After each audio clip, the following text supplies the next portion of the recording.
Okay, hi guys, sorry I'm going to be out this afternoon, so I'm just going to go over the stuff that I would have gone over in class today a bit more briefly.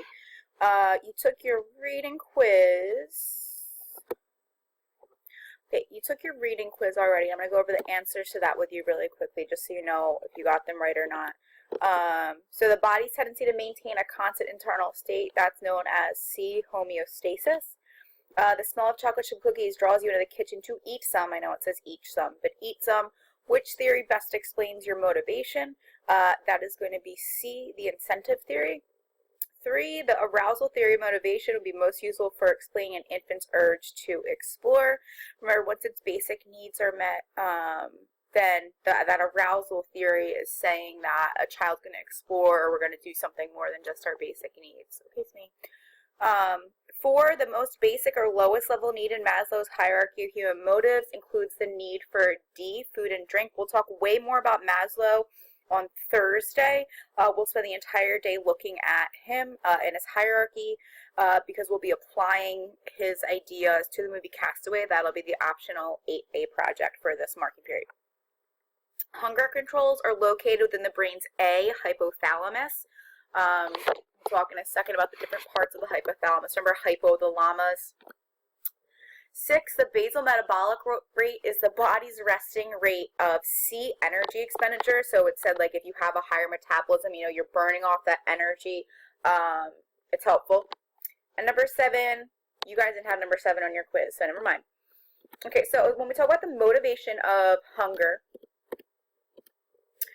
hopefully you've done the theory review in class. I will review anything that you have questions on, but it seemed pretty straightforward. I think you should be okay with that. Skip that.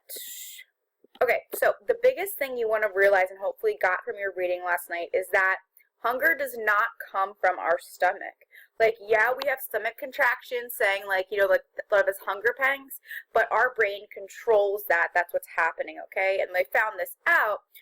They studied this, the research was done, right, where the guy swallowed a balloon, not like a helium balloon or something, but like a medical grade balloon, trying to measure those stomach contractions and see if they kind of timed up with when he was hungry. But what they found is that those hunger pangs were actually, you know, controlled by the brain. So hunger comes from our brain, and we know that is from the hypothalamus. Something you also read about is about the set point theory. The set point theory says that basically our hypothalamus acts like a thermostat, and I kind of talked about this with homeostasis on Friday. Kind of our body wants to maintain a certain weight, right? And it's different for everybody. So as an 18-year-old, you may have your set point is kind of 130 pounds, right? And then maybe somebody else is 150 pounds. Your set point may change over the period, the time of your life, obviously, but the theory is that we do have some kind of set point that our body wants to kind of revert back to. Okay. The hypothalamus, now we have the lateral hypothalamus. When the lateral hypothalamus is stimulated, this will make you hungry, okay? When it's lesioned or destroyed, you will never ever be hungry again. Now you think, oh, well, that'd be great if I was never hungry, you know, you wouldn't eat everything or gain weight or anything, but it's important that our body is telling us when we're hungry, because that's saying, okay, my body needs energy now to support my systems that are running. So it's important for us to feel hunger. The ventromedial hypothalamus, when stimulated, you will feel full. When lesioned, you will never, ever, ever feel full again. I actually had a cat named Tigger. I lived at home, and he had this disease called Cushing's disease, but it made him be hungry all the time. So one time my mom brought groceries home, and she had frozen pork chops on the counter, and he actually took the frozen pork chops off of the counter, dragged them all the way downstairs into the basement, and ate everything except for the bone, you know. So this is something prevalent. Okay, body chemistry. Now, the person who's covering, I asked that they give you the brain mnemonic, so hopefully you got them. For me, it's really hard to kind of keep the different appetite hormones and different parts of the brain, kind of keep them straight, so I came up with those mnemonics for you. Now, the ideas in the slide, those are kind of the key ones, that glucose, insulin, and leptin. But I also made up those mnemonics, so I just want to look at them a moment with you. You have a hard copy, but then also I just uploaded a copy on the computer, so that way it's available for you.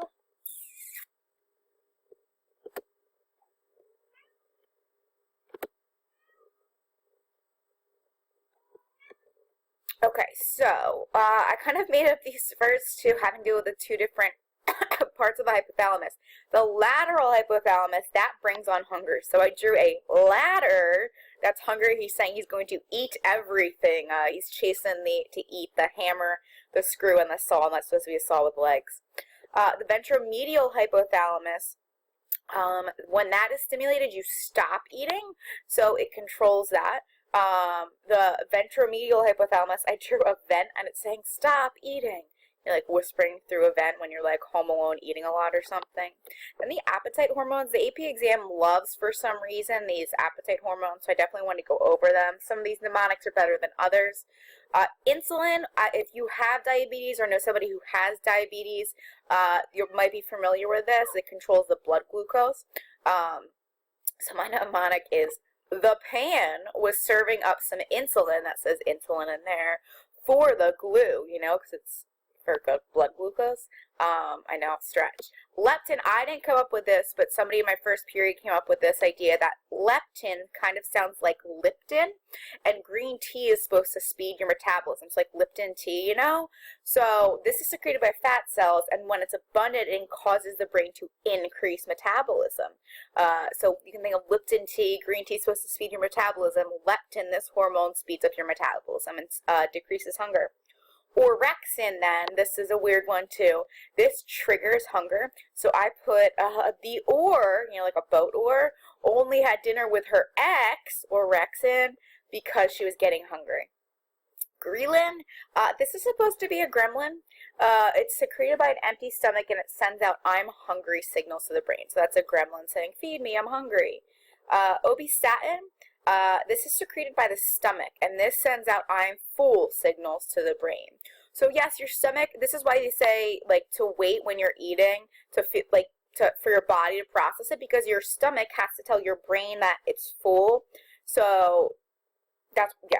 Anyway, for obistatin, I drew the obese cat is full. I couldn't come up with another one. And this last one, PYY, is a digestive tract hormone, and it sends I'm not hungry signals to the brain. So hopefully they may not help you at all. You can throw out that paper if you want. But if any of them help you, that would be great. Okay. Culture and hunger. Obviously, cultures eat different things, have different values and stuff as far as that goes. I'm about to show you some disturbing stuff, so feel free to look away if you want. So this is something we've probably heard of before, frog's legs. I know when I went to France before as a vegetarian, I actually had frog legs. I was like, oh, well, like, in France, I have to have them, right? These are bull testicles. Yeah, gross. That is mice wine, which is disgusting, absolutely disgusting. But there's actually, those are actual mice in there. And then the last thing, this is a really disturbing thing, so again, feel free to look away.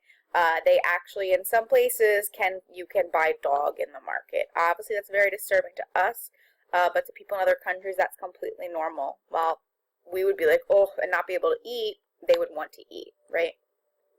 I do recommend checking out this link. This one, for some reason, overnight, it stopped working.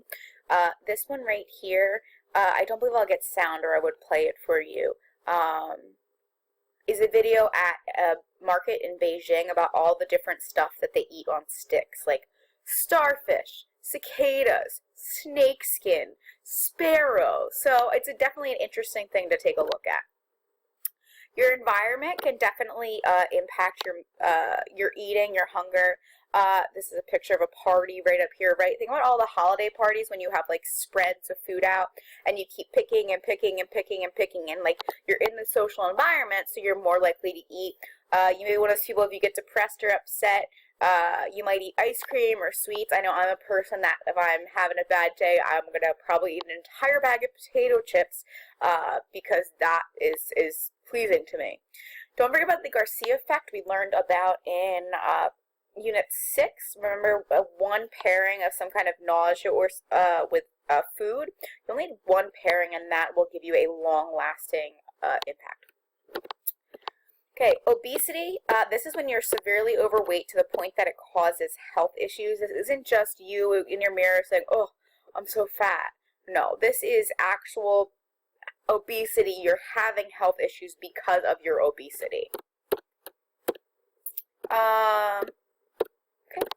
Eating disorders, and it's the last thing I just want to talk about really quickly. Bulimia, remember, this is characterized by binging, meaning you're eating large amounts of food, and it is followed by the purging, getting rid of the food in some way through vomit, right? Binge eating disorder is significant binge eating, but you don't have those episodes of purging. So this could be associated with weight gain, obviously, if you're eating a lot of calories to the point past of being full. Just like people say, like, there are binge drinkers, there are binge eaters, okay? And then anorexia, this is when people starve themselves below 85% of their normal body weight, and they see themselves as fat, even if they are not. The vast majority are women, but that doesn't mean that it's only women. Also, if you're interested, there's a video, it's about 5 minutes, of this woman here. She's about 5 feet tall and weighs 66 pounds. That's actually the heaviest she's weighed in a very, very long time. I do recommend if you just click on this video right here, like click on this picture, that will bring that up for you. So I do recommend looking at that. Okay. One last thing I want to tell you guys, because I went over my other classes today.